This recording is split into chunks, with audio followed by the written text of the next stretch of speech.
Hi, welcome back to the channel. I'm the Ecto Tech. On this episode, we'll be taking a look at both Ecto1 New Jersey vehicles.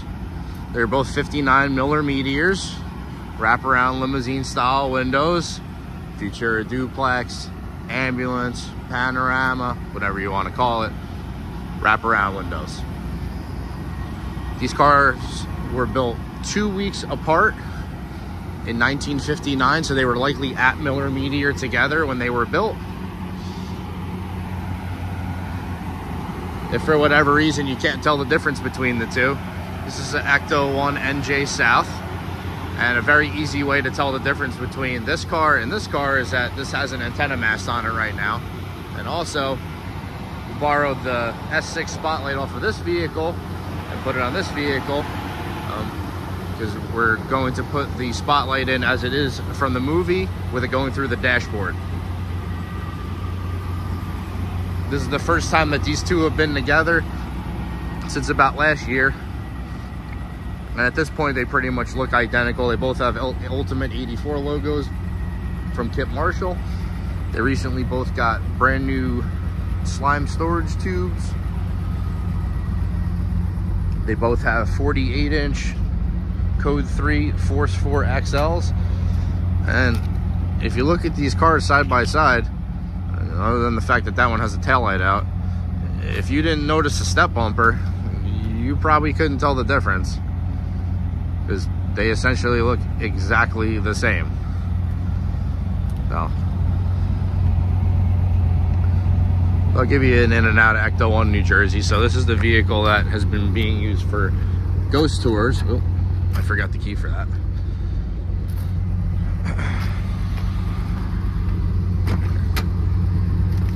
It's all custom interior, has the river of slime inside of it, has a containment unit. And this vehicle was used more to transport guests around.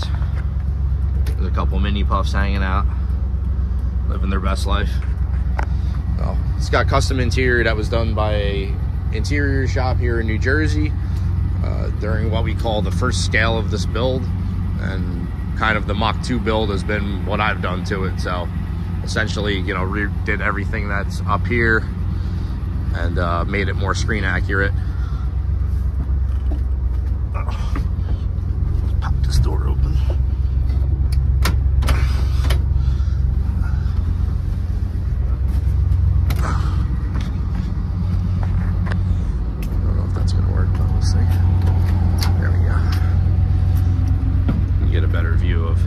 Inside and outside of the vehicle.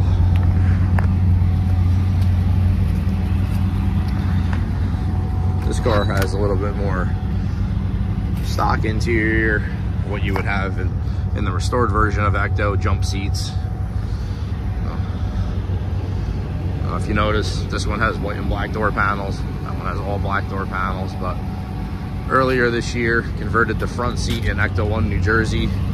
It's a black right before Ghostbusters Day, so it has black interior now. The panels that are behind the seat here are being coated, and you know, so they're going to end up basically looking like this. So the two cars will essentially look exactly the same. So I still got parts laying around, but both of these vehicles run and drive. They're essentially complete. They both have propeller arrays on them. I was surprised that propeller array that was noisy out of the box and didn't really seem all that great, that one flies. Look at that thing go. The one on Ecto1 New Jersey, it just doesn't have as much life left in it. We've been using this thing quite a bit, but look at that one zing and go. Look at that one. So if you look at the sniffer boxes, this car has a gray silver sniffer box like it would have in the filming in 1883, and this car has a red one. So as we mess around with this thing, this is going to get a silver one as well, and then change the scale of two of them so that way they're identical. Because if you look at this one, it has that little piece of trim underneath that square that's cut out right where the red and the white go together, and then this one just doesn't have it. So that's the correct look but the wrong color. That's the correct color but the wrong look. They both have C5GB Federal sirens. This one I have installed the way it is during filming with the grill facing up. And this one has the grill facing upside down. So, but I have these little changes because or else I said I might not even be able to tell the difference. I have to pop the hood and look at what the VIN number is. But there's still some pretty subtle differences. This has a different set of blue light bulbs than that car, so if you see them next to each other, they really don't look the same, you know. So look underneath the hood.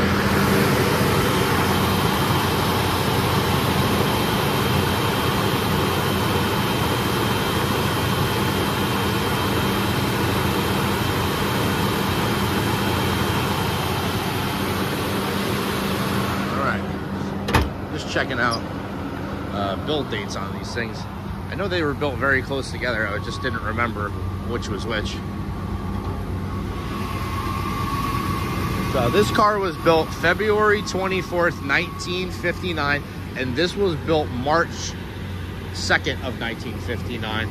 And the mothership, if you look in the Haynes manual, tells you when it was built, and I believe that's within a couple weeks of each other.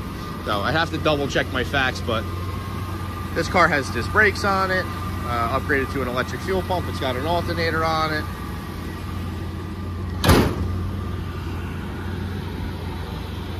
I'd say if I was gonna classify one as which one drives a little better, I'd say this one definitely does. It's got disc brakes, it's got heat.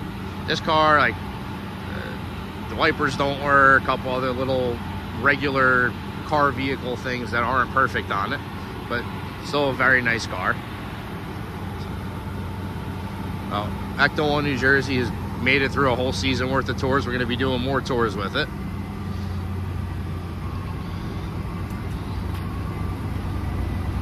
If you want to know anything else about these vehicles, and let me know down in the comment section. This one has the Regency scanner on the dashboard.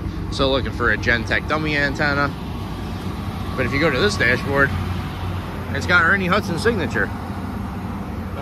Which, in my opinion, is probably way better than a Regency scanner. So, we'll get one eventually. This one's got some other little knick-knack thing on the dashboard. Some other scanner. And whatever this thing is. So, but two very nice Ectomobiles. This is what's complete of the Ecto1 New Jersey fleet right now. This vehicle is going to, you know, likely live its life out in a museum. Well, I guess we'll see as time goes on. And this car has just been getting miles put on it and doing every single event possible. Well, really enjoy this car. A lot of people have enjoyed this car, but this is the first time that they've ever been pretty much the same together. I mean, they got the same wheel covers on them. The logos are the same. The paint is the same color. You know, the vents on the hood, these are kind of like more afterlife style. As with everything else, it's on the list of things to get changed to what it would be in 1983. Those are probably a little closer, so I might just get those, put that on here. Well, but that's pretty much what's going on here. Heat sinks on the front of the white box with the loom, ribbon cable. This one I just did the heat sink so far. I keep calling these things Wakefern, like the food company, but they're like Wakefield or something else is the actual name for them. I've said the wrong thing in other videos. Texas Instruments box, both of them are identical, both from Dr. Karen Props. Slime tubes are both identical, same size, right diameter, right length. Deck lights are the same. Like I said, propeller array, code 3 Force 4 XLs. Now, fan box is very similar. This one has a little taller fan than this one. Again, it's on the list, so make them so they match. But I don't think 99.9% of people are even going to notice because they don't flat out know the car that well like a lot of the fans do. So as far as anyone's concerned, you know, you'd see one, I could pull one car up to the gas station and go around the corner and bring this car back and people would think it's the same car. They wouldn't know the difference unless you saw that one had a yellow license plate, one had an Ecto1 plate or something else very minor. But oh, This just got done having some brake repairs done after we did all the tours. So now this thing's good running and driving again.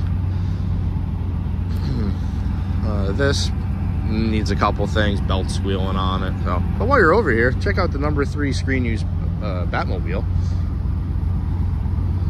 So there's the number 1 Bat is the Lincoln Futura. The 2, 3, and 4s are a Ford Galaxy. This is one of those, and you can easily tell because this has a totally different beacon light than all the other ones. The other ones have a tapered one. Like when I say the other ones, I mean all the replicas that are out there. And there's only the number 1 car has the tapered beacon.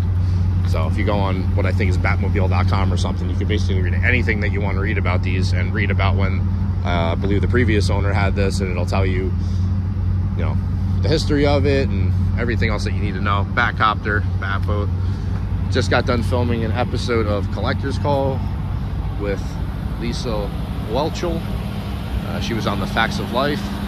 Super nice. Whole crew was super nice. I was basically here just as a watchful observer, hanging out, eating food, just enjoying my day. So it was just a day off for me. So did a little bit of work to this. You know, we put the spotlight on yesterday, but now they actually look like the same car. They actually both look really good together. So do the step bumper for this. A couple other little of the tiny little things that it needs. That's about it. Subscribe to the channel. Thank you for tuning in. Hope you guys enjoyed it. If you're an Ectomobile fan, I don't know what else more you could want than 2 59 Miller Meteors together. I guess unless they were the 2 screen used Ecto1, Ecto1 A, or the 2 Afterlife cars, or Frozen Empire, or something else to that effect. But cars look beautiful. Best they've looked since I've been involved with either one of these cars. So 2017 for this one, and 2021 after it got flooded for this baby. So like I said, you know, this was always anyone that knows me knows this was kind of my first love, because this was the first one that I ever put hands on, got to play around with, you know, other than being a little kid and seeing the Universal Studios Ecto, or, you know, going to visit at Sony or anything. So, but pretty good. You guys have a good day. That's all for now. Catch you on the next episode.